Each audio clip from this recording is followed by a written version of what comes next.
Welcome to a new episode of the Global Health Interview Series presented by 72 Dragons Health, a branch of the global production company 72 Dragons. Here, we move beyond the headlines to bring you in-depth conversations with healthcare leaders globally. A true leader doesn't just show the way, they prepare the path, inspire others to follow, and ensure no one is left behind. Please welcome Dr. George C. Benjamin, a nationally recognized leader in medicine, health policy, and public health. He serves as Executive Director of the American Public Health Association, APHA, where he has led the organization's mission to make America the healthiest nation since 2002. With a distinguished career spanning military medicine, emergency care, public health leadership, and health equity advocacy, Dr. Benjamin has helped shape the dialogue around health equity, emergency preparedness, and the social determinants of health. He's also the publisher of The Nation's Health and the American Journal of Public Health. Dr. George C. Benjamin, it is an honor to have you with us today to share your wisdom, perspective, and lifelong commitment to public health. Pedro, thank you very much for having me. I'm really pleased to be here. Wonderful. Dr. Benjamin, you transition from clinical care to systems level leadership relatively early in your career. What factors influenced your decision to shift from patient care to public health administration? You know, it's interesting. When you're in the military, you don't see the difference. Military physicians all have an administrative component to what they do. So truly, coming out of my residency, I had both a clinical task and administrative task. The other part of that, of course, is as an emergency physician. In most emergency departments, particularly in the early days of the specialty, everybody had a job. You were either doing the quality assurance, you were doing scheduling, you were managing the educational program, you were part of the group that worked with the administration of the hospital to liaison with your group. So everybody usually had some administrative job in addition to their clinical job. Because every emergency department group had 5 or 6 docs who were full-time in that group. And then they had a bunch of people that were part-timers, but all the full-timers had an administrative role. So I saw that as a natural part of what I did every day. Thank you for sharing. That's quite a journey. Now, you have held leadership roles in both states and federal advisory bodies. How does government leadership differ from leadership in a professional association such as the American Public Health Association, APHA, and how do you bridge those two spheres?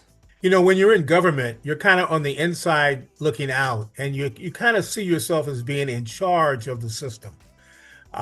You see yourself as having a role as a governmental official, being responsible for the health and well-being of people. And of course, you have a lot of resources that allow you to do that.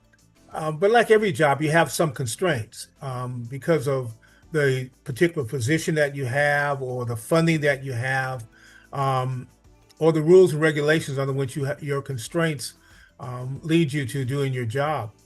When you're in a professional association, you're kind of on the outside looking in. But it's the same thing. At least for the American Public Health Association, we see ourselves as responsible for the health and well-being of the population, but we don't necessarily have the regulatory authority to make that work. So we try to do it by influencing the regulators, influencing the people in government to do what we think is the right thing. And we also try to influence the public to demand that the regulators do the right thing. So in one job, you're Again, kind of on the inside looking out, and the other job you're on the outside looking in. And in many ways, they're complementary because they both are interested in the health and well-being of the population in which they're serving. Interesting. So both have their similarities, and you can make use of those similarities. Now, you have consistently emphasized the importance of data-driven approaches to advancing health equity. Can you discuss how analytical tools such as America's health rankings have informed your policy, advocacy, and decision making, particularly in identifying and addressing health disparities in population health? Data allows you to tell yourself where you are. It gives you a sense of the status of the health interventions that trying to change. And then you have a series of interventions you can use to try to change that health status. Also, data allows you to track your progress. Again, if you don't know where you've been, you can't decide where you're going. And when we looked at the America's Health Rankings, which is a partnership that we have with the United Health Foundation, I got a call from a good friend of mine, a guy named Reed Tuckson. Dr. Tuckson was the health commissioner in Washington, D.C. before I was the health commissioner. And Reed called and said, look, I'm working as the chief health official for this foundation and the United Health plan. And we're interested in defining more clearly the health and well-being of populations in the various states where we have members of our health plan, and that it would benefit the public to know what the overall health status was. We thought that was a good idea. And so we worked to partner with them to come up with a series of metrics that over the years we could follow to basically give the people the facts. Now, the federal government does this as well, but they don't necessarily rank the states. They kind of say this is what, the infant mortality rate is in your state. This is what your heart disease rate is in your state. We also wanted to look not just as health status, but also look at some of the social determinants, because 80% of what makes you healthy occurs outside the doctor's office. And so we put together this series of metrics working with the United Health Foundation. And that has one of the longest longitudinal pieces of data that we have to actually look at states.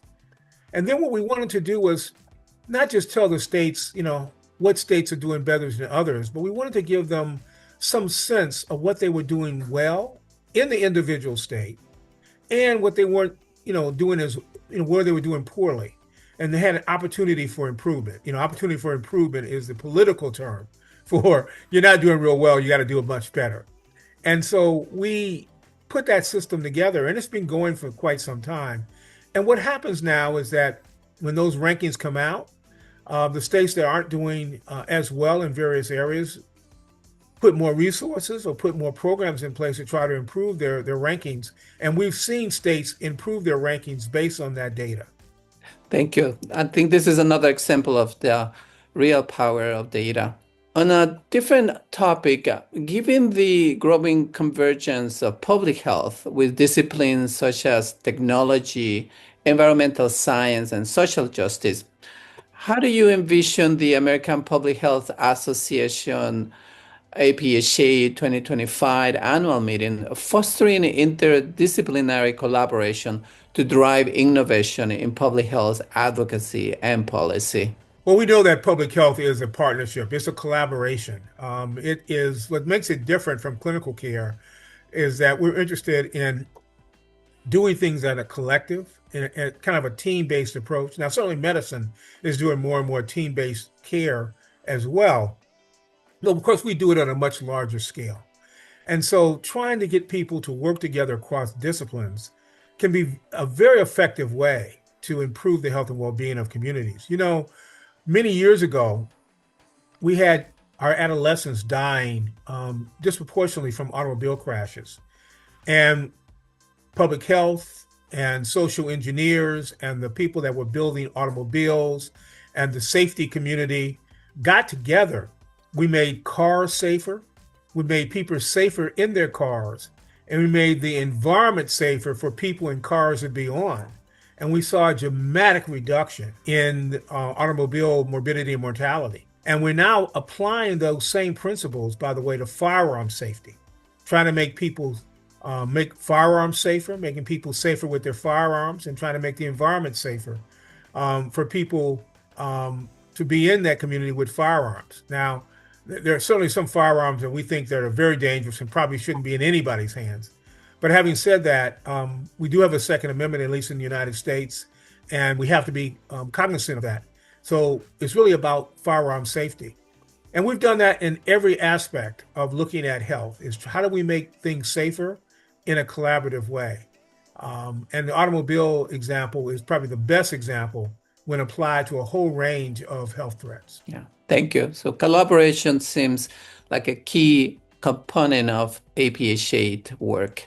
Looking ahead, what leadership qualities do you think the next generation of physicians and public health professionals should develop to effectively navigate the complex health challenges of the coming decades?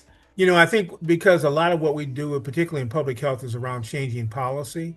Mhm. We've always been afraid to talk about politics. And quite frankly, that's a mistake. We need to recognize that we're in a political environment. And so we think the next generation of public health practitioners have to become better at the politics. There's a science called political science, and they need to become better at it.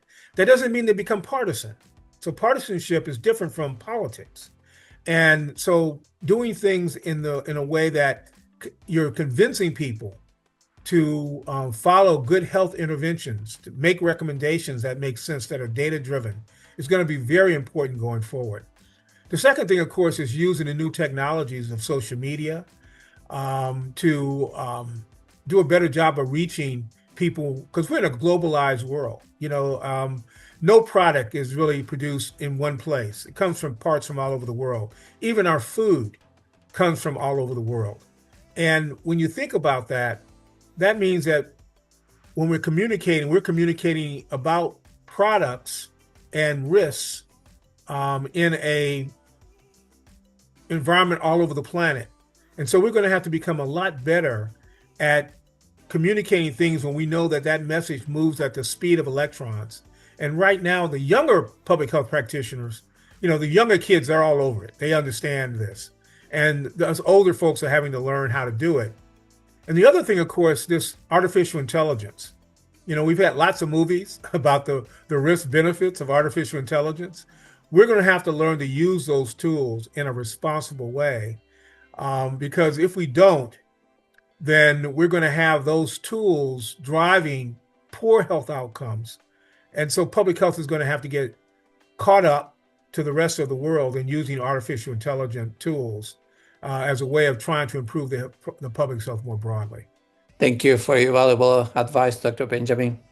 Dr. Benjamin, thank you for joining us today and for sharing your insights, your visionary leadership, unwavering advocacy, and decades-long commitment to advancing public health, which have impacted many communities.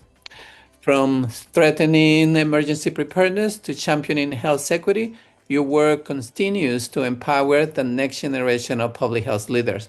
We're truly grateful for your enduring contributions to building a healthier, more just society. Thank you. Thank you for having me.